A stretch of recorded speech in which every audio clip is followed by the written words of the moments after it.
إن الله وملائكته يصلون على النبي بسم اللہ الرحمن الرحیم۔ السلام علیکم ورحمۃ اللہ وبرکاتہ۔ ناظرین، میں ہوں مفتی محمد حسین خلیل خیل اور آپ دیکھ رہے ہیں ہمارے یوٹیوب چینل مفتی حسین لیکچرز کے نام سے۔ مالیاتی فقہ کے حوالے سے دروس کا سلسلہ شروع ہے اور یہ درس نمبر 14 ہے۔ سابقہ دروس میں مبیع یعنی جو چیز بیچی جائے اس کے حوالے سے شرائط کا بیان ہوا، اور پرائس جو قیمت ہوتی ہے اس کے حوالے سے شرائط کا بیان ہوا۔ ان شرائط کے حوالے سے ایک اہم شرط آج کی درس میں شامل ہے، پھر آگے ہم موضوع بدلیں گے۔ وہ شرط یہ ہے کہ خرید و فروخت کا جو معاملہ ہے شرعی حوالے سے یہ دائمی ملکیت کی منتقلی اور دائمی ملکیت کے حصول کے لیے کیا جاتا ہے۔ یعنی ایک چیز اگر مکمل طور پر ہمیشہ کے لیے میں اپنی ملکیت سے نکالنا چاہتا ہوں اور آپ اپنی ملکیت میں لانا چاہتے ہیں تو اس کے لیے خرید و فروخت کا معاملہ ہوگا، اور اس کا بنیادی مقصد ہی ایسی ملکیت کا حصول ہے۔ اگر عارضی طور پر کچھ وقت کے لیے کسی چیز کی ملکیت دوسرے کو منتقل کرنی ہے اور پھر یہ بات مد نظر ہو کہ کچھ وقت کے بعد وہ چیز واپس اس سے لی جائے گی، تو یہ خرید و فروخت کے معاملے میں نہیں ہو سکتا۔ اگر ایسی کوئی شرط معاملے میں لگائی جائے تو اس سے معاملہ باطل ہو جاتا ہے، کیونکہ اس کی حقیقت اس میں نہیں پائی جاتی۔ اس کے لیے اور معاملات تو ہو سکتے ہیں، مثلا اجارے پر آپ وہ چیز اس کو دے دیں، کچھ وقت کے لیے وہ استعمال کریں، بعد میں آپ واپس لے لیں، لیکن جو سیل اینڈ پرچیز کی ٹرانزیکشن ہے اس میں یہ عارضی پنے کی کوئی گنجائش نہیں ہے۔ تو یہ بات شرائط میں سے ایک اہم شرط ہے۔ اب آگے جو ہمارا ٹاپک ہے وہ یہ ہے کہ ایک چیز اگر میں نے آپ کو بیچی ہے تو جس چیز کا میں نے نام لیا ہے، مثلا یہ لیپ ٹاپ میں نے آپ کو بیچ دیا، تو جس چیز کا نام لیا ہے وہ تو مبیع ہے ہی، وہ تو فروخت شدہ ہے ہی، لیکن بعض اوقات کسی چیز کے ساتھ کچھ اضافی چیزیں خود بخود شامل مانی جاتی ہے اور اس کے لیے الگ تصریح کرنے کی ضرورت نہیں ہوتی۔ فقہ کے اصطلاح میں اس کو توابع المبیع کہا جاتا ہے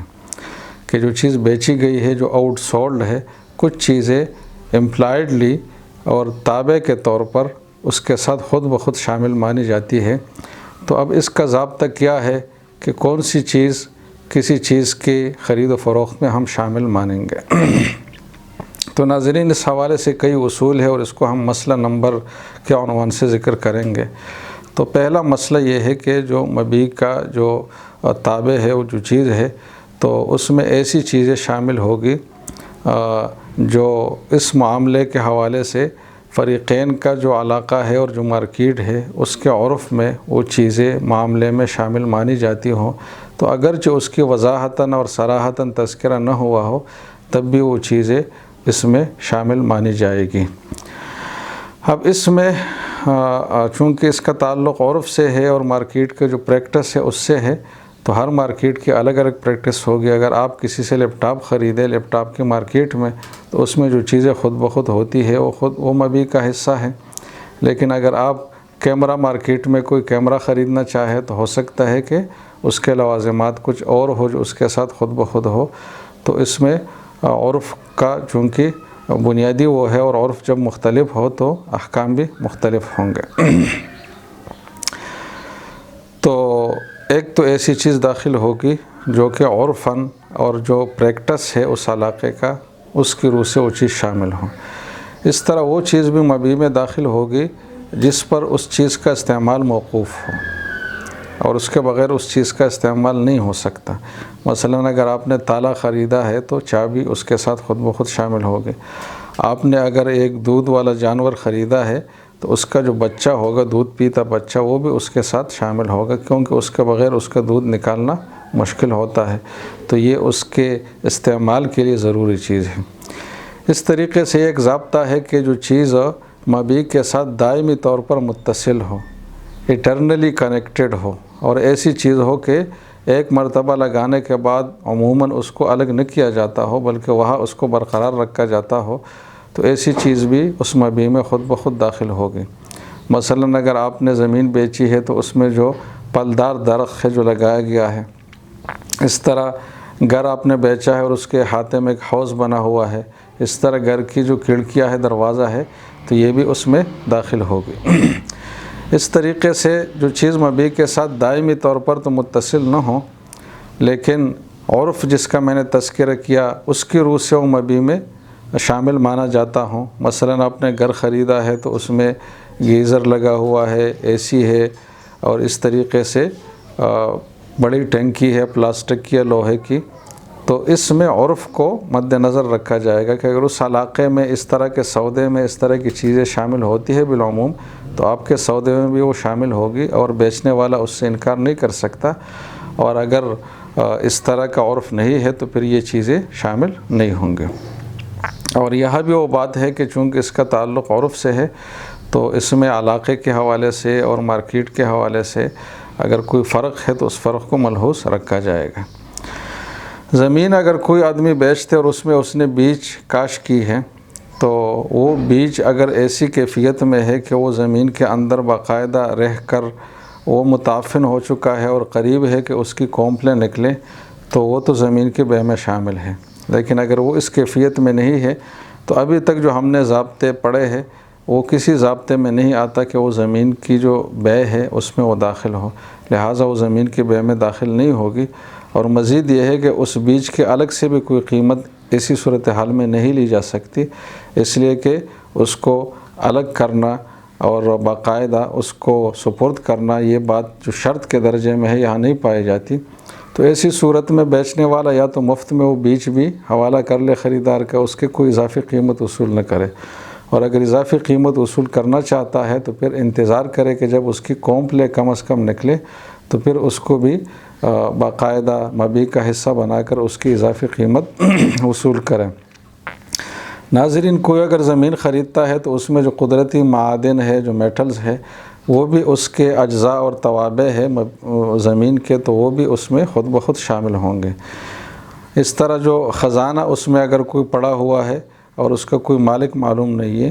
تو اس کا بھی ضابطے کے لحاظ سے یہ خریدار ہی مالک ہوگا۔ بیچنے والے نہیں کہہ سکتا کہ جب اس میں معدنیات نکلی ہے تو وہ میری ہے یا میری اور آپ کی مشترک ہے، بلکہ وہ خریدار ہی کا حق ہے۔ البتہ اگر وہ خزانہ ہے اور اس کا کوئی مالک نکل آئے کہ یہ فلاں قوم نے یہاں دبایا تھا خزانہ، تو اگر وہ ثابت کر لے تو پھر انہی کے حق ہوگا، خریدار کا بھی نہیں ہوگا، بیچنے والے کا بھی نہیں ہوگا۔ لیکن اگر ایسی کوئی بات نہیں ہے تو زمین اپنے جمیع معدنیات کے ساتھ یہ خریدار کا حق بن جاتا ہے اور اس پہ پھر بیچنے والے کا کوئی دعویٰ برقرار نہیں رہتا۔ اگر کوئی شخص ایسی چیز خرید لے جو دوسری چیز کے اندر ہوتی ہے، مثلا آپ نے اگر کھیتی میں گندم خریدا ہے لیکن وہ گندم ظاہر ہے کہ خوشوں کے اندر ہے، آپ نے اگر ایک ڈبے میں کوئی بند چیز خریدی ہے، موبائل ہے، لیپ ٹاپ ہے، کوئی بھی چیز ہے، آپ نے اگر کنستر میں جو موجود گھی ہے وہ گھی خریدا ہے، تو ایک سوال ہوتا ہے کہ یہ جو برتن ہے، اس کا جو کنٹینر ہے، برتن ہے، یہ بھی اس بیع میں شامل ہے یا نہیں ہے؟ ایک اہم سوال ہے، کیونکہ گندم اگر آپ نے خریدا ہے تو اس کا جو خوشہ ہے جس سے بعد میں بوسا بنتا ہے، یہ ایک قیمتی چیز ہے، گاؤں دیہات میں اس کی بڑی ویلیو ہے، بلکہ ہر جگہ ہے، تو کیا ایسی صورت میں یہ شامل ہوگا یا نہیں ہوگا؟ تو اس کا اصول یہ ہے کہ اگر خریدار نے اس بات کی تصریح کی ہو کہ یہ خوشے بھی ساتھ ہوں گے، یہ کنستر بھی ساتھ ہوگا گھی کے ساتھ، تو پھر تو وہ اس کا مالک ہے اور یہ بیع میں شامل ہے۔ لیکن اگر اس نے ایسی کوئی تصریح نہ کی ہو تو اس میں پھر عرف کا اعتبار ہوگا، جس کا میں نے پہلے بھی تذکرہ کیا کہ جو علاقے میں جو جاری کسٹم ہے، جو پریکٹس ہے، اس کی روح سے دیکھا جائے گا کہ اگر کسی نے صرف گندم خریدا ہے کھیتی سے تو خوشے بھی اور بوسا بھی اس کو ملتا ہے یا نہیں ملتا، تو جو عرف ہوگا اس کے مطابق وہ یہ اصول طے ہوگا۔ اس حوالے سے آخر میں ایک دو باتیں مختصراً عرض ہے۔ ایک تو یہ ہے کہ جو چیز مبیع کا تابع ہو، یعنی ضمنی طور پر خود بخود شامل ہو، تو وہ جب موجود ہے تو مبیع میں شامل ہوگا، لیکن اگر وہ موجود نہیں ہے تو پھر خریدار اس کی وجہ سے قیمت میں کوئی کمی نہیں کر سکتا، یعنی لازمی طور پر اس کا کوئی حق نہیں ہے کہ وہ قیمت کم کرائے۔ البتہ اگر بیچنے والا اور خریدنے والا دونوں مل کر اپنی مرضی سے قیمت کم کرنے پر راضی ہے تو ایک الگ بات ہے، تو یہ ایک اس کا ضابطہ ہے اور حکم ہے۔ دوسرا یہ ہے کہ اگر کسی نے زمین فروخت کی ہے اور اس میں فصل موجود ہے یا درخت کسی نے فروخت کیا اس کے اوپر پل لگا ہوا ہے، تو یہ فصل اور یہ پل جو ہے یہ زمین کی بے میں اور اس طریقے سے درخت کی بے میں یہ شامل نہیں ہے۔ تو خریدار نے اگر یہ چیز خریدنی ہے تو الگ سے وضاحت کے ساتھ اس کا نام لے کر اس کو معاملے میں شامل کرنا ہوگا، ورنہ یہ خریدار کا حق نہیں ہوگا۔ اس طریقے سے خریدار نے اگر زمین خریدی ہے اور فصل اس میں داخل نہیں ہے تو بیچنے والے کی ذمہ داری ہے کہ زمین کو فارغ کر کے خریدار کے حوالہ کر لے، اور خریدار کے اوپر یہ جبر نہیں کر سکتا کہ جب تک میری فصل ہے تو زمین مشغول رہے گی، آپ کو نہیں ملے گی۔ یہ کوئی قانونی حق نہیں ہے بیچنے والے کا، بلکہ ضروری ہے کہ خریدار اگر مطالبہ کرے تو بیچنے والا اس کو فارغ کر لے۔ البتہ اگر یہ دونوں آپس کی مرضی سے اس معاملے کو چلائے تو کوئی حرج نہیں ہے۔ اس طریقے سے اگر خریدار نے زمین کے کاغذات لے کر اس پر قبضہ کر لیا اور بعد میں بیچنے والے کو زمین باقاعدہ اجارے پر دے دی کہ اپنے مطلوبہ وقت تک اس میں آپ فصل رکھے اور جب فصل کٹ جائے تو پھر زمین میرے حوالے کرے، تو یہ اجارے کا معاملہ بھی ہو سکتا ہے۔ البتہ درخت کی صورت میں نہیں ہو سکتا کہ وہ درخت کو اجارے پر دے دے کہ آپ اپنا پھل اس پر رکھیں، کیونکہ پھل کے رکھنے کے لیے درخت کا اجارہ یہ شریعت میں ناجائز ہے، باطل ہے، تو اس کی کوئی حیثیت نہیں ہے۔ تو وہاں صرف یہی ہو سکتا ہے کہ خریدار سے ریکویسٹ کر کے اجازت لی جائے کہ آپ میرے ساتھ رعایت کریں، لیکن اگر وہ رعایت نہیں کرتا تو پھر بیچنے والے کی ذمہ داری ہوگی کہ اپنا پل جو جس بھی حالت میں ہے اس کو اتار کر درخت جو ہے وہ خریدار کے حوالہ کر لیں۔ تو ان مثالوں سے آپ بہت ساری چیزوں کا حکم معلوم کر سکتے ہیں۔ مثال تو کوئی بھی ہو سکتی ہے، لیکن اس کے پیچھے جو ضابطے ہیں، جو قاعدے ہیں، وہ عام ہے، اس سے دنیا کا جدید سے جدید مسئلہ بھی حل ہو سکتا ہے۔ البتہ ان ضوابط کو صحیح طریقے سے سمجھنے کی ضرورت ہے۔ والسلام علیکم ورحمۃ اللہ وبرکاتہ۔